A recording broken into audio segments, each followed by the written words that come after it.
अस्सलामुअलैकुम, मेरा नाम मोहम्मद तैयूर और उम्मीद है कि आप सब खैरियत से होंगे। फ़िज़िक्स में हमारा चैप्टर इलेक्ट्रोस्टैटिक्स चल रहा है और उसका लेक्चर नंबर 8 है और आज का टॉपिक हमारा पोटेंशियल डिफरेंस है। तो पोटेंशियल का डिफरेंस देखेंगे हम।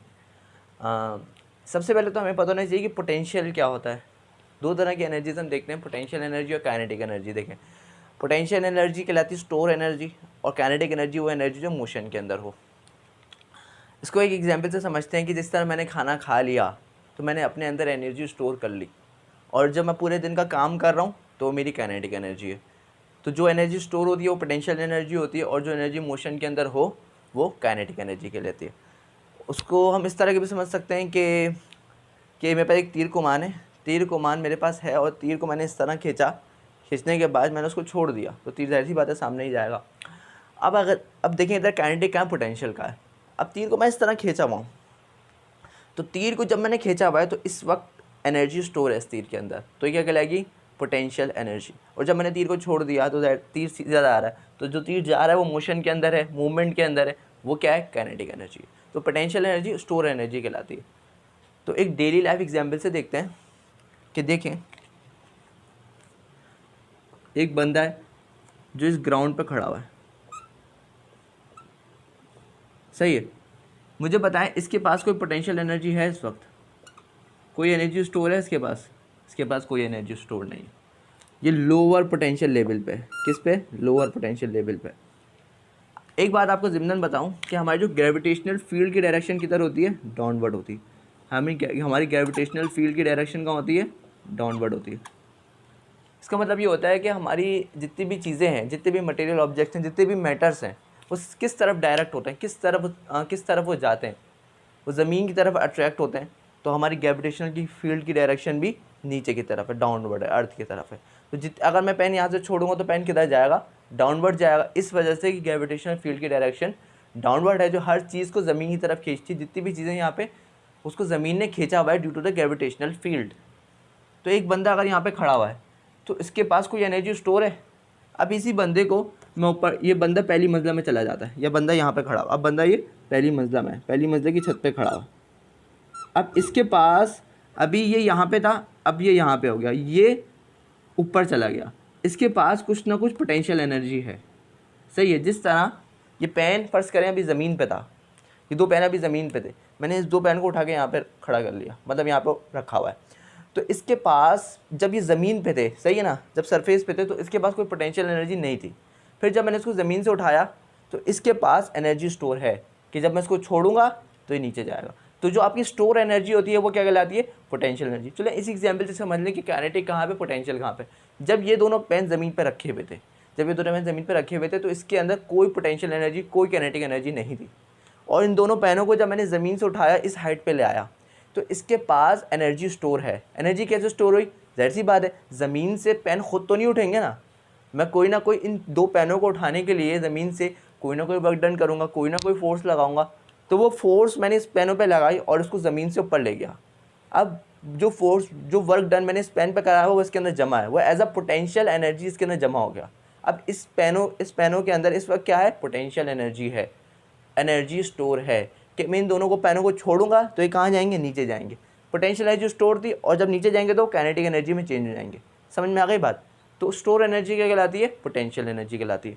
तो इस वक्त ये बंदा यहाँ पर खड़ा हुआ है, इसके पास कोई पोटेंशियल एनर्जी नहीं है। तो ये कौन से लेवल पे है? ये लोअर पोटेंशियल रीजन पे है। ये कौन से रीजन पे? लोअर पोटेंशियल रीजन पे। अब ये बंदा अगर पहली मंजिल पे चला जाता है, सही है, तो इसके पास कुछ ना कुछ पोटेंशियल एनर्जी होगी। और यही बंदा अगर चले जाता है पाँचवीं मंजिला पे, सही है, यही बंदा अगर चले जाता है पाँचवीं मंजिला पे, अब बंदे की मैंने 3 टांगें बना दी। इसको इस तरह देख लें कि यही बंदा अगर कहाँ चले जाता है? पाँचवीं मंजिला में चले जाता है, तो इसके पास कुछ ना कुछ पोटेंशियल एनर्जी होगी। तो अगर बंदा, देखें पोटेंशियल एनर्जी किस तरह पता करेंगे भाई? आप तो ये सोचेंगे ना भाई, पोटेंशियल एनर्जी मेरे अंदर आ गई तो मुझे कैसे पता चल रहा है?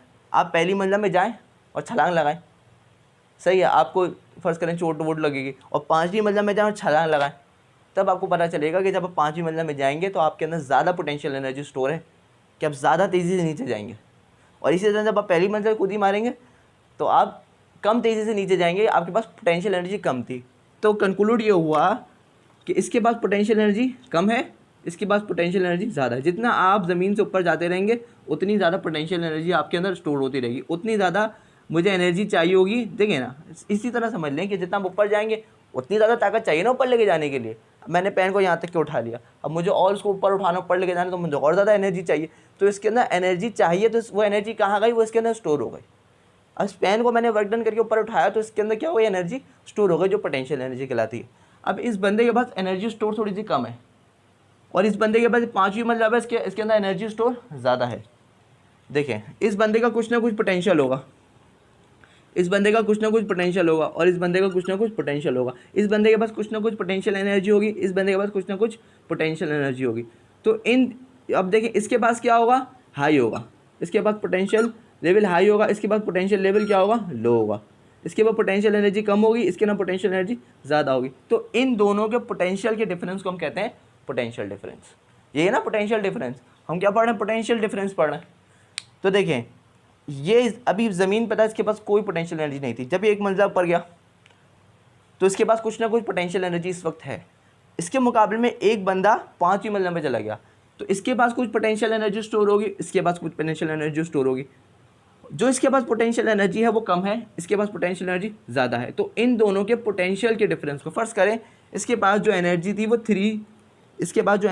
3 जूल थी, क्योंकि एनर्जी को हम जूल से रिप्रेजेंट करते हैं। इसके बाद 3 जूल एनर्जी थी, तो इसके पास फ़र्ज़ करें 7 जूल एनर्जी है।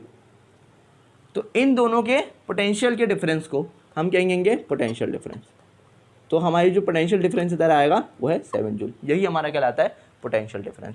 इन दोनों की पोटेंशियल के डिफरेंस को हम कहते हैं पोटेंशियल डिफरेंस। ये तो मैंने एक डेली लाइव एग्जाम्पल दे दी। असल में चार्ज में क्या होता है, चार्ज की एग्जाम्पल लें फिर हम डेफिनेशन पे आते हैं। डेली लाइफ एग्जाम्पल इस वजह से दी थी क्योंकि डेली लाइफ में जो हमें होता है उस चीज़ से अगर एग्जाम्पल दी जाए तो हमें ज़्यादा अच्छा समझ में आ जाता है। अब असल में चार्ज में किस तरह पोटेंशियल डिफरेंस क्रिएट होता है वो हम देखते हैं। एक बात तो मैंने इधर लिखी थी कि ग्रेविटेशनल फील्ड की डायरेक्ट किस तरफ होती है? ग्रेविटेशनल फील्ड डाउनवर्ड होती है। अब देखिए, इलेक्ट्रिक फील्ड भी की कुछ ना कुछ डायरेक्शन होती है। क्या होती है? फर्स्ट करें, पॉजिटिव प्लेट है, एक प्लेट है जिसमें पॉजिटिव चार्ज है और ये एक प्लेट है जिसमें नेगेटिव चार्ज है।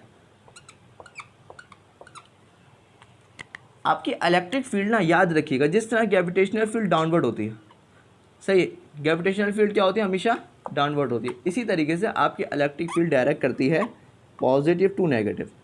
इलेक्ट्रिक फील्ड क्या होती है? पॉजिटिव नेगेटिव, पॉजिटिव से नेगेटिव की तरफ जाती है।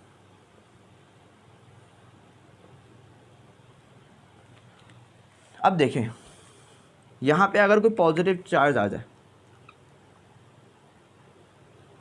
जिस तरह मैंने आपको ग्राउंड में बताया था कि जो आपका ग्राउंड है वो लोअर पोटेंशियल रीजन है और आप ऊपर जाएंगे तो आप हायर पोटेंशियल रीजन पे जाएंगे। लोअर पोटेंशियल रीजन, अगर यहाँ पे कोई बंदा खड़ा हुआ है तो उसके अंदर पोटेंशियल एनर्जी नहीं है, इसको कहेंगे लोअर पोटेंशियल रीजन। और अगर बंदा कोई 5वीं मंजिल पे खड़ा हुआ है तो उसके अंदर पोटेंशियल एनर्जी है तो उसको कहेंगे हायर पोटेंशियल रीजन। इसी तरह यहाँ पे होता है, पोटेंशियल एनर्जी डायरेक्ट करती है पॉजिटिव टू नेगेटिव, ये भी डायरेक्ट करता था ऊपर से नीचे। कंपेयर कर रहा हूँ ताकि समझ में आए। अब जो आपका नीचे वाला लेवल होता है ना, वो इधर भी लोअर पोटेंशियल रीजन कहलाता है और यहाँ पे भी नेगेटिव चार्ज आपका क्या कहलाता है? नेगेटिव चार्ज, याद रखिएगा, बहुत अहम बात है, लोअर पोटेंशियल रीजन कहलाता है। और पॉजिटिव चार्ज हमेशा आपको कहलाता है हायर पोटेंशियल रीजन। और ग्रेविटेशन, आपकी इलेक्ट्रिक फील्ड किस तरफ जाती है? हायर पोटेंशियल से लोअर पोटेंशियल। और इसी तरीके से आपकी ग्रेविटेशनल फील्ड भी किस तरफ जाती थी? हायर पोटेंशियल से लोअर पोटेंशियल। जो भी चीज़ ऊपर होती है हमेशा वो कहाँ जाती है? किस तरफ डायरेक्ट होती है? ज़मीन की तरफ डायरेक्ट होती है। अब देखें, जिस तरह एक पॉजिटिव चार्ज है, इस पॉजिटिव चार्ज इस वक्त लोअर पोटेंशियल लेवल पे, किस पे? लोअर पोटेंशियल रीजन पे। अब इस पॉजिटिव चार्ज को फर्स्ट करें, मैं यहाँ से हटा के यहाँ पे ले आता हूँ। अब आपको पता है ये खुद ब खुद नहीं जाएगा। क्यों? क्योंकि जिस तरह बंदा खुद ब खुद ऊपर नहीं गया, इस तरह ये चार्ज भी खुद ब खुद ऊपर नहीं जाएगा। मैंने इस पर कुछ ना कुछ फोर्स लगाई तो ये ऊपर गया, कुछ ना कुछ वर्क डन करा तो ऊपर गया। अच्छा, ये ऊपर किस तरह जा रहा है? हमने इलेक्ट्रिक इंटेंसिटी नहीं, इलेक्ट्रिक पोटेंशियल हमने पढ़ा था। इससे पहले वाला जो लेक्चर है, लेक्चर नंबर 7, वो आप ज़रूर देखिएगा। उसके अंदर हमने इसके बारे में बहुत ब्रीफली डिस्कस करा है कि किस तरह ये इलेक्ट्रिक पोटेंशियल आपका क्या होता है। वो हमने बहुत अहम टॉपिक है, हमने बहुत डिटेल में उसको पढ़ा है कि इलेक्ट्रिक पोटेंशियल आपका क्या होता है। लेक्चर नंबर आई थिंक 7 होगा। तो ये चार्ज ऊपर चला गया। इस चार्ज में मैंने कुछ ना कुछ वर्क डन करा होगा ना, खुद ब खुद तो नहीं जाएगा। जिस तरह ये बंदा खुद ब खुद नहीं जा सकता, इसी तरीके से चार्ज भी खुद ब खुद नहीं जा सकता। इस चार्ज में मैंने कुछ ना कुछ वर्क डन करा, तो मुझे बताइए इसके पास कुछ ना कुछ पोटेंशियल एनर्जी है? इसके पास बिल्कुल पोटेंशियल एनर्जी है, सही है। फर्स्ट करें इसके पास जो पोटेंशियल एनर्जी है वो है, पोटेंशियल एनर्जी इसके पास जो है वो है 3 जूल। ये बंदा ऊपर चला गया। अब एक और चार्ज है और उसको मैं बहुत ऊपर ले गया, यहाँ पे ले गया। अब जाहिर सी बात है, मैं आपसे पूछूंगा तो आप यही बताएंगे कि इसके अंदर जो पोटेंशियल एनर्जी है वो थोड़ी सी कम होगी और इसके अंदर पोटेंशियल एनर्जी ज़्यादा होगी, क्योंकि मैं अगर ऊपर जाता रहूँगा तो मुझे अब जो 5वीं मंजिला में उसके पास ज़्यादा पोटेंशियल एनर्जी और जो पहली मंजिला में उसके पास कम पोटेंशियल एनर्जी। तो इसके पास पोटेंशियल एनर्जी कम है पहली मंजिला में, और जो 5वीं मंजिला में होगा उसके पोटेंशियल एनर्जी क्या होगी? ज़्यादा होगी। तो इसके पास पोटेंशियल एनर्जी फ़र्ज़ करें आपकी है 10 जूल। तो इन दोनों की एनर्जी के डिफरेंस को, इन दोनों की एनर्जी के डिफरेंस जो आ रहा है 7 जूल, इन दोनों की एनर्जी के डिफरेंस को हम कहते हैं पोटेंशियल डिफरेंस। दो चार्जेस, एक चार्ज आपकी कम एनर्जी पे, एक चार्ज के पास कम इलेक्ट्रिक पोटेंशियल। अब देखिए यहाँ पे तो पोटेंशियल एनर्जी थी ना, ये तो मैं डेली लाइफ एग्जांपल दे रहा था, पर यहाँ पे इलेक्ट्रिसिटी के हम उसमें पढ़ रहे हैं। तो यहाँ पे क्या होगी, इसके पास पोटेंशियल एनर्जी तो है, साथ साथ एक वर्ट का इजाफा हो जाएगा, इसके पास इलेक्ट्रिक पोटेंशियल, ये इलेक्ट्रिक, इसके पास कम इलेक्ट्रिक पोटेंशियल एनर्जी है, इसके पास ज़्यादा इलेक्ट्रिक पोटेंशियल एनर्जी है। तो इन दोनों के इलेक्ट्रिक पोटेंशियल एनर्जी के डिफरेंस को, किसको? डिफरेंस को हम कहते हैं पोटेंशियल डिफरेंस। अब डेफिनेशन पे आते हैं, उम्मीद है कि आपको ये बहुत अच्छे समझ में आया होगा। It is the work done, ये क्या है? वर्क डन है per unit charge to move a unit charge from one point to another point in an electric field. ये क्या है? एक वर्क डन है एक चार्ज के ऊपर, क्या हमने एक चार्ज को लिया। अब वर्क डन से मुराद क्या कि एक चार्ज पहले यहाँ पे था, अब चार्ज खुद ब खुद ऊपर नहीं जाएगा, जिस तरीके से बंदा खुद ब खुद ऊपर नहीं जाएगा, तो मुझे इस चार्ज के ऊपर कुछ ना कुछ वर्क डन करना पड़ेगा, कुछ ना कुछ काम करना पड़ेगा, कुछ ना कुछ फोर्स लगानी पड़ेगी कि ऊपर चला जाए। इसी तरीके से इस बंदे पे भी कुछ ना कुछ मुझे वर्क डन करना पड़ा, कुछ ना कुछ फोर्स लगानी पड़ी, तो ये बंदा ऊपर गया। तो the work done per unit charge to move a unit charge, कि हम एक यूनिट चार्ज को मूव करें एक पॉइंट से दूसरे पॉइंट पे, और इन दोनों के पॉइंट का डिफरेंस क्या कहलाता है? हमारा पोटेंशियल डिफरेंस कहलाता है। आखिर में एक बात लिखी हुई है, electric potential difference is usually referred as voltage difference, और ये आपका क्या कहलाता है? पोटेंशियल डिफरेंस आपका वोल्टेज डिफरेंस भी कहलाता है। अच्छा, वोल्टेज क्या होता है? आपने दो पॉइंट पे पोटेंशियल का डिफरेंस निकाला है, वो आपका क्या कहलाता है? पोटेंशियल डिफरेंस कहलाता है। वोल्टेज जो आपके घर पे आता है वो इन दोनों का डिफरेंस कहलाता है। देखें, पोटेंशियल डिफरेंस, जो पोटेंशियल का डिफरेंस है वो आपका वोल्टेज है। दो पॉइंट में, इस पॉइंट पे और इस पॉइंट पे जो पोटेंशियल का डिफरेंस आ रहा है, मैं ये नहीं कह रहा इस पॉइंट पे क्या पोटेंशियल आ रहा है, इस पॉइंट पे क्या पोटेंशियल आ रहा है, इस पॉइंट पे और इस पॉइंट से जो पोटेंशियल का डिफरेंस आ रहा है वो आपका कहलाता है वोल्टेज। जो आपके घर में आता है, जो आपके घर में वोल्टेज आता है वो दो पॉइंट के पोटेंशियल का डिफरेंस होता है। जैसे कि इधर 7 जूल आ रहा है, इसी तरीके से आपके घर में 220 वोल्ट आता है, तो वही आपका वोल्टेज कहलाता है। तो ये बात आपको समझ में आई होगी कि पोटेंशियल के डिफरेंस को हम कहते हैं वोल्टेज। तो ये 7 आपका क्या है? ये आपका वोल्टेज है। वोल्टेज आपका क्या है? 7। पोटेंशियल के डिफरेंस को हम कहते हैं वोल्टेज। तो एक इलेक्ट्रिक पोटेंशियल, आपका पोटेंशियल एनर्जी, इलेक्ट्रिक पोटेंशियल, इससे पहले हमने पढ़ा था लेक्चर नंबर 7 के अंदर, वो आप ज़रूर देखिएगा, एक ब्रीफ लेक्चर दिया, उसके अंदर भी इसी चीज़ से समझाया है। और इसी तरीके से पोटेंशियल डिफरेंस भी एक अहम टॉपिक है, तो आप इसको देख लीजिएगा। अल्लाह हाफ़िज़।